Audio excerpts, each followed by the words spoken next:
हाय सांग माने नमस्कार। आज आम बनैबा बंधाकोबी और मसुर गोटे मिक्स भेज।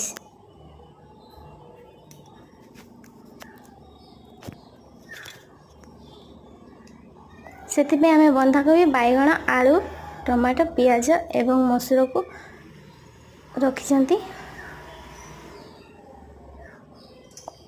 कढ़ई गरम करी से तेल पकईकि मसुर आउ बंधाकोबी की भाजीदबा।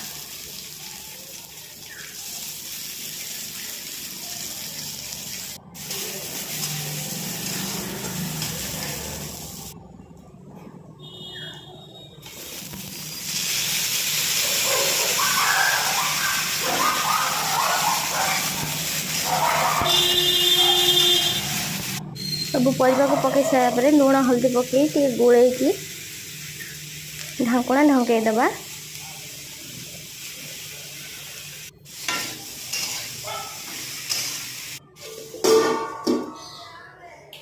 एवं आमर सीझा हो सारापर बंधाकोबी आलू बैगण देखो केते बढ़िया देखा।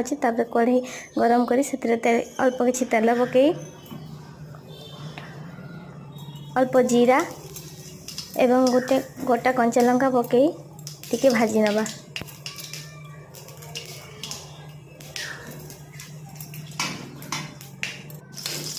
तादर पियाज पकई पियाज को टिके गोले दबा। पियाज हो आसला देखो से मसला ऐड करवा। लंका गुंड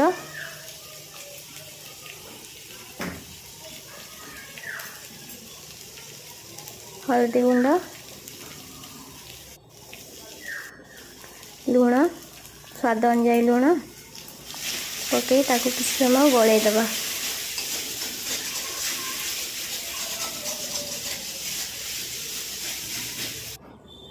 तो धनिया गुंड और किछि गरम मसला ऐड करवा।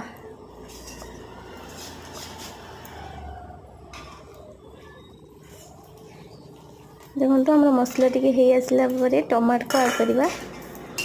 टमाटो को ऐड करी गोले दबा। आम टमाटो हो आसला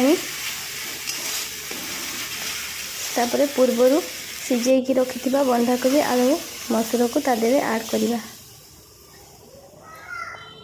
तापर गोले किछि समय ढांकुणा ढंकई दबा। देखो आमर किछि समय पर केमिति आमर ग्रेवी टाइप हो आसला।